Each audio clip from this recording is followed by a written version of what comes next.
Lady Macbeth.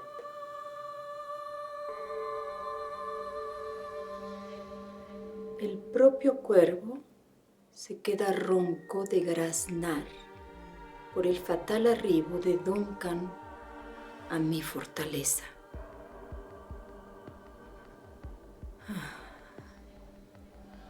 Vengan a mí, espíritus que nutren el ansia criminal. Arránquenme de golpe el sexo y la ternura y llénenme de los pies a la cabeza con la crueldad más inclemente. Hagan mi sangre espesa. Cierren el paso a inútiles escrúpulos. Que la mezquina piedad de la naturaleza no se oponga a mis afanes crueles, ni busque paz entre ellos y sus fines.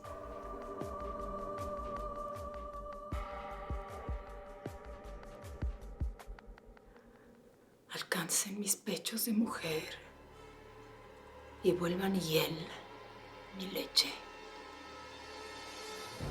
Instrumentos de la muerte, donde quiera que con cuerpos invisibles den servicio a la maldad del mundo.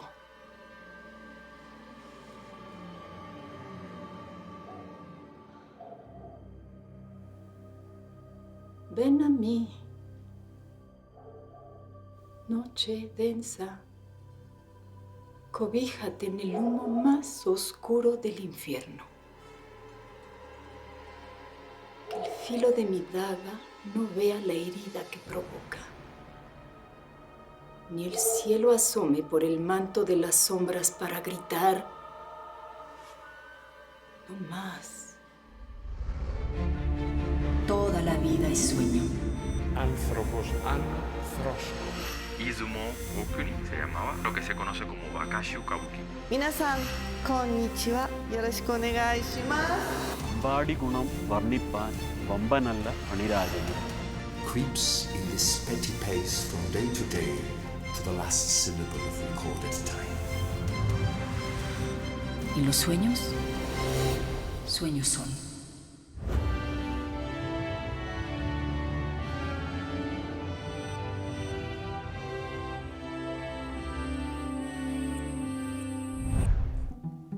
Hola, hoy tenemos el gran placer de estar con ustedes para hablar de un grande de la mesa y de las especias en el teatro, Shakespeare y su obra Macbeth. Macbeth, más bien Macbeth. El acento es en la E, Macbeth. Y estamos con Mauricio García Lozano para hablar del gran Shakespeare y de Macbeth. Mauricio, tomando la metáfora de las especias, ¿qué aporta esta especia, Macbeth, a la mesa del teatro?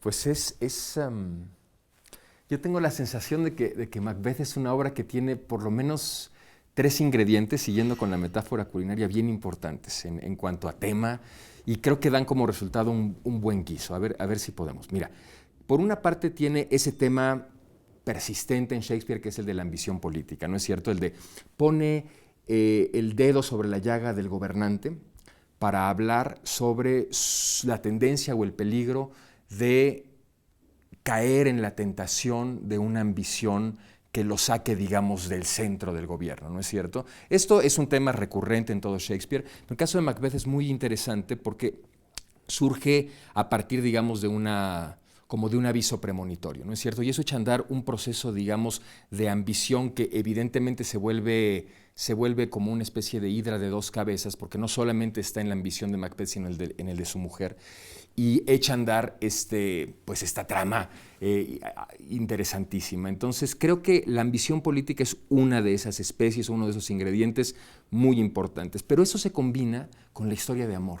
Y esa combinación, porque a veces, por ejemplo, en Ricardo III tenemos una historia de ambición y en muchas otras obras de Shakespeare tenemos historias de ambición, pero la historia de la ambición política conjunta, casi en el mismo equilibrio, con la historia de amor es bien interesante, es una combinación singular, es una mezcla de ingredientes no tan común. Y o sea, creo la historia que de amor entre Lady y Macbeth, que a veces se soslaya y uno piensa, dice, no, Macbeth está siendo manipulado por Lady es la que lleva todo, o Lady es su víctima, o Macbeth es su víctima. Yo no lo veo así, yo veo que realmente hay una historia de amor que aparte se ve manifiesta en una gran pasión física entre ellos dos, pero que crece y que se abona y que se especia mucho con la posibilidad de tener más. ¿De Es decir, verdad puedes hablar de amor en ese caso? Mucho. Y esto lo conecto con otra pregunta.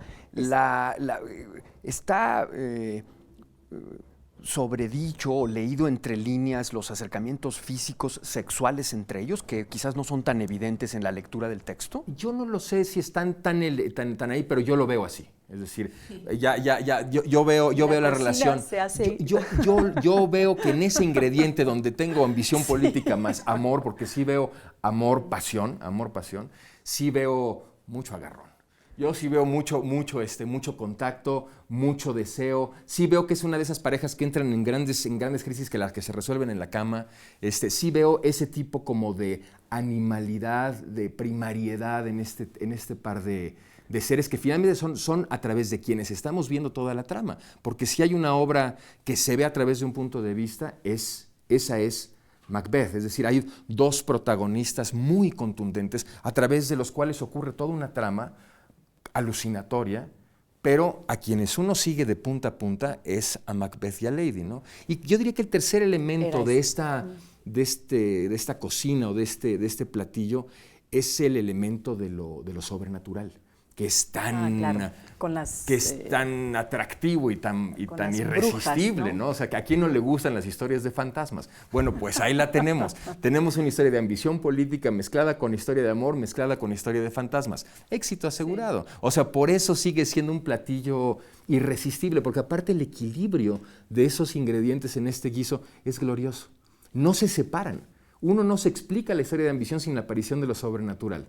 En un mundo absolutamente irreal, ¿no es cierto? El día se ha vuelto oscuro, dice, ¿no? Claro. When shall we three meet again in thunder, lightning or in air? Así comienza, ¿no? Macbeth, así comienza, ¿no? ¿Dónde nos volveremos a encontrar entre el trueno, la lluvia y el relámpago, ¿no es cierto? Sí. Dicen las brujas, ¿no? Sí. Por supuesto, bueno, es el elemento de las brujas, pero ¿hay más elementos sobrenaturales en Macbeth? Porque empiezan a llegar todos los productos, de esta ruta de ambición. Porque al final del día lo que estos tres ingredientes construyen en términos de guiso, la historia de amor, la ambición política y el universo, fantasmagórico, sobrenatural, es un estudio del mal. Un estudio del mal a través, de un proceso de culpígeno, porque una vez que se echa a andar eso, uno diría, él abraza su ambición y como Ricardo III dice, yo como estoy bien feo, me voy a convertir en el villano y al carajo la conciencia y vámonos sobres. Y entonces es una historia sobre un villano que combate la conciencia, pero que finalmente no tiene ningún conflicto más allá del poder desmedido. Y se lo dice al público Ricardo III en la primera escena con un toque casi cómico, ¿no? Los voy a hacer cómplices de mi maldad, acompáñenme y vamos a ver despedazamientos. Aquí no, aquí es mucho más complejo, aquí Macbeth no se le esperaba. Y de repente le dejan ir una premonición que le encanta y que desde luego especia muchísimo Lady Macbeth. Sí. Y entonces todo el tiempo es sí, no.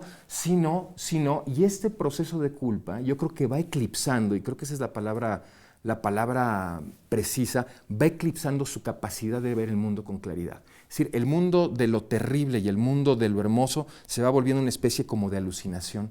Por eso creo que uno de los temas más importantes al final es el insomnio, porque el ya no poder dormir, el empezar a ver el mundo, imagínense cómo ve el mundo un insomnio, todo se empieza a volver borroso, ¿no es cierto? Y aparecen efectivamente en el universo de la alucinación y del insomnio, van apareciendo los fantasmas, los que están provocados por las culpas y los que están provocados literalmente por lo sobrenatural, del relato. Y creo que le podríamos agregar un elemento más, que es el de la novela policíaca, ¿no es cierto?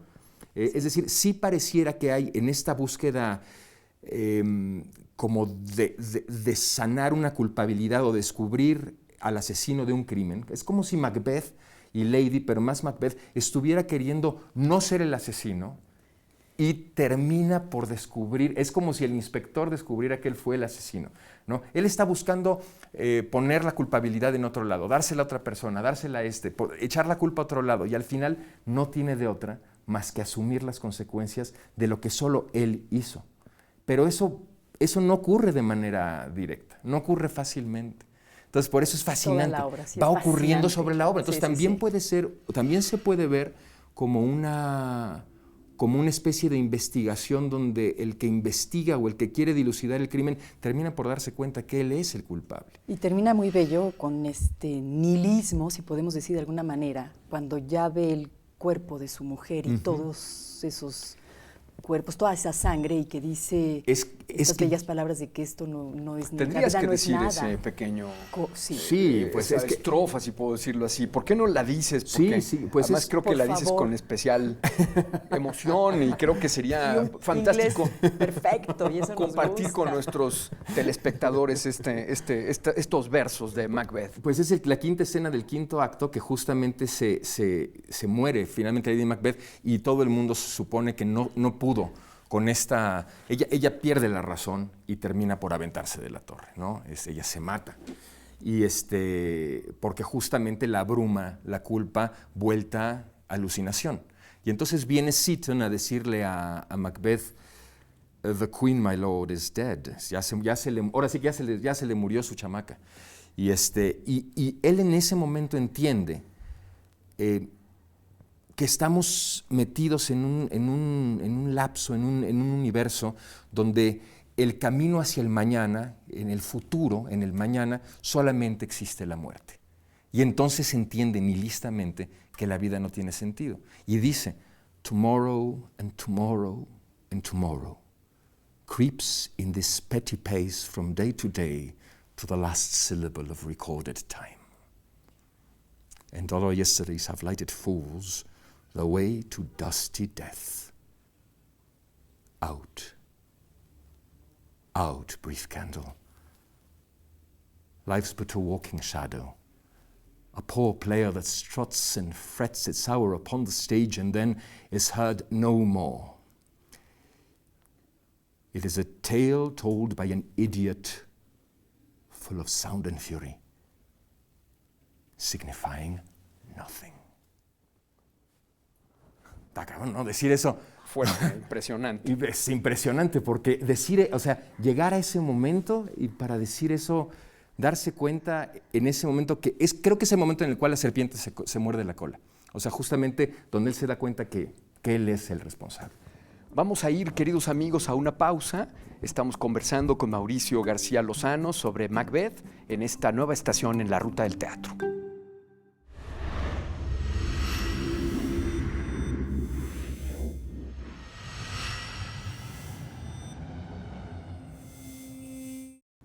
Amigos, estamos en la Ruta del Teatro, conversamos con Mauricio García Lozano, en este caso sobre Shakespeare y Macbeth.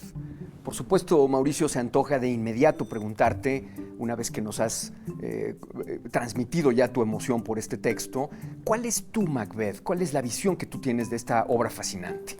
Pues te diría que como con todo Shakespeare, lo primero que buscaría es legibilidad, es decir, que se entienda bien. Creo que es bien importante bajar a Shakespeare del pedestal. Es decir, no ponerlo allá en quién sabe qué Olimpo, sino darnos cuenta que él hace teatro para ser experimentado por los actores y para ser vivido, tanto por los espectadores como por los actores. Entonces, la traducción es crucial. Es decir, que las palabras que vengan, digamos, que se transporten del original a nuestro público, pasen por un filtro de legibilidad. Y creo que en ese sentido tener una buena traducción es de lo más importante, porque es una obra complicada. Entonces, por ejemplo, tenemos un verso con el que arranca la obra, que es "Fair is foul and foul is fair". Es una paradoja que establece todo el mundo de Macbeth y que le daría muchísimo sentido a mi lectura, porque yo me imagino Macbeth como la gran tragedia de la alucinación, donde nada es lo que parece y donde todo lo que se ve puede ser una alucinación de dos personajes que están abrumados por la culpa. De modo que yo pueda meterme al estudio, digamos, de una psique con el código del teatro barroco y no con el del psicoanálisis, atención, sino con el código del teatro barroco para entender los procesos de la culpa y del mal, ¿me explico? Pero fair is foul and foul is fair se puede traducir de millones de maneras. Entonces me encantaría. Pues mira, ya lo hizo. Alfredo Michel, que es el que me está haciendo la traducción, que es una maravilla de traductor, me hizo ya algunas partes de traducción y me gustaría compartirles esta porque es muy buena. O sea, fair is foul and foul is fair es solamente un verso. Y él lo desgrana en 4 dodecasílabos para pegarle a 4 posibles o incluso a 8 posibles acepciones. Entonces él dice, lo recto se tuerce, lo limpio está sucio. Lo bueno es lo malo, lo justo es lo injusto. Lo horrible ahora es bello, lo puro es impuro. Montemos la niebla y el aire corrupto, ¿no? Hover through the fog and filthy air. Precioso, dice, ¿no? Fuerte, te mete de inmediato en la paradoja que plantea te la mete en la obra. paradoja y te la desgrana. Entonces creo que esta idea, digamos, Entonces, como un solo verso de Shakespeare fair is da foul para, and todo, foul is para fair, estos 4 va versos para en esas 4 castellano. Sí, dicen las brujas, fair is foul and foul is fair, hover through the fog and filthy air. Es decir, montémonos en la niebla y vámonos por ahí. Es el final de la primera escena. Pero tiene todas estas posibles acepciones. Entonces creo que el hecho de que el traductor tome la decisión de desgranarlo, lo vuelve legible. Y me parece que al final del día, si logramos que la tragedia se vuelva legible, va a pegar. Si no, se queda quién sabe en qué Olimpo. Y dice, fui a ver Macbeth, estaba muy acá. Bueno, bonitas imágenes, pero no la entiendes y de lo que se trata es de entender. Claro, a mí lo que me encanta es esta palabrita, de atreverse a tomar decisiones en esos textos, porque el amor y la dedicación de alguien como Alfredo Michel es una evidencia. Verdaderamente yo vi el montaje de Medida por Medida y tu puesta en escena y su traducción y el de Enrique III, y me encantó justamente por este lado concreto que me dije, es para todos, no es para los que conocen mucho de Shakespeare, es para todos. Y Shakespeare, la arquitectura de su teatro, el globo, era justamente eso, el pueblo pegado a la escena de pie, y había los balcones para la clase noble, pero él se debía de hablarle a todos, y el teatro es para todos. Es que es teatro popular, ya lo decía, no me acuerdo quién lo decía, pero que la gente, los personajes, el mundo de Shakespeare en ese momento del paso del isabelino al jacobino, era gente que tenía la mirada en el cielo o en las estrellas, los pies en el fango y el puñal en la mano. Y esa es la gran paradoja, ¿no? Y con estas bellas palabras vamos a hacer una pausa. La mirada en el cielo, los pies en el fango y el puñal en la mano. El retrato más complejo y al mismo tiempo extraordinariamente preciso,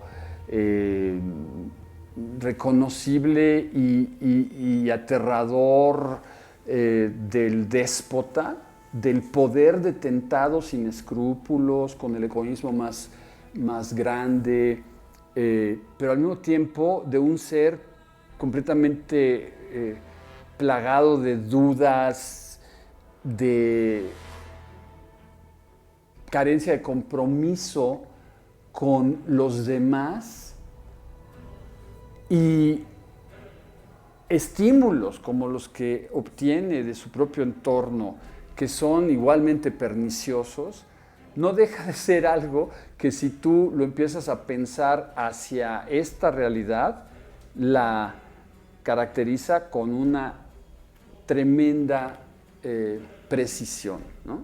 Nos dibuja, nos da algo con lo cual, a través de lo cual encontramos no respuestas, sino extraordinarias preguntas enteramente pertinentes a nuestro ser actual. Que no conociéramos a Macbeth sería como que no conociéramos nuestra historia. Porque por otra parte, Macbeth se ha manifestado en nuestra historia de maneras que son perfectamente coincidentes con cómo se manifiesta en la obra de Shakespeare y que ni siquiera necesitaríamos, no sé, conocer la obra de Shakespeare para saber que ese se ha manifestado en nuestra historia. Y por nuestra historia no estoy hablando nada más de la historia mexicana, estoy hablando de la historia latinoamericana, ¿no? El déspota destructor, el ser que se deforma de tal manera que llega, que alcanza estos momentos que el propio Macbeth, Shakespeare a través de Macbeth, o más bien Macbeth efectivamente, creado por Shakespeare, define como momentos en los que se encuentra tan inmerso en sangre que le da lo mismo avanzar que retroceder. Y lo define como tedio. O sea, es como, estoy harto. Y me da lo mismo. O sea, me vale el mundo. A fin de cuentas, ¿qué importa en presencia de mis anhelos y de la inmediatez de mis impulsos, como detentador de un poder sin límites? Ahí está tu respuesta. Es decir, a esa mesa pertenece, pero de todas. Pero es un chile terrible, o sea. Claro, ¿por qué? Porque te taladra la conciencia. Y si no te alerta, yo no sé qué te pueda hacer Macbeth. Él es Alfredo Michel, traductor de Shakespeare.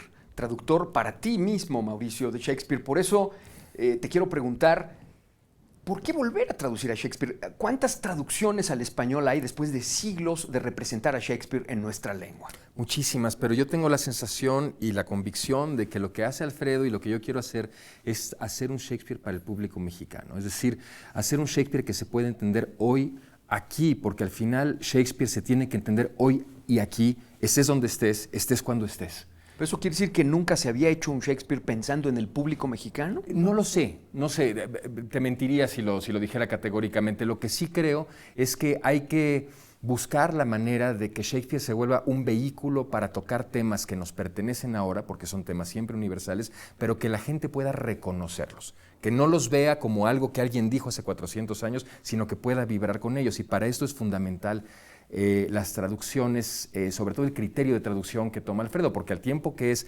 tremendamente respetuoso y brutalmente informado, está pensando en Shakespeare como teatro, no como literatura, no es para ser publicado. Él dice mucho, Shakespeare escribió libretos, no libros, es decir, él pone palabras para ser representadas y para ser manipuladas y movidas. No hay que tenerle tanto respeto en ese sentido, sino hay que hacer que esté vivo, y haz lo que puedas para que esté vivo hoy y aquí, y toca temas que hoy aquí en México nos competen brutalmente. ¿Cómo no entender a Shakespeare cuando su tema fundamental es la ambición, es el poder, es el mal gobierno y es la miseria humana? ¿Me explico? Parece que estás hablando de México. Estás hablando de México.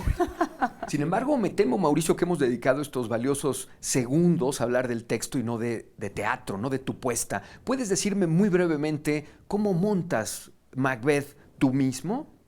Entre 4 paredes, con 2 puertas, 3 ventanas al fondo, en una especie de universo cataclísmico, quizá postapocalíptico, que tiene agua en el piso. Pienso mucho en Tarkovsky, más como una especie de cantata del terror, de cantata a voces, donde los personajes aparecen mucho más en la imaginación de los protagonistas que en la realidad.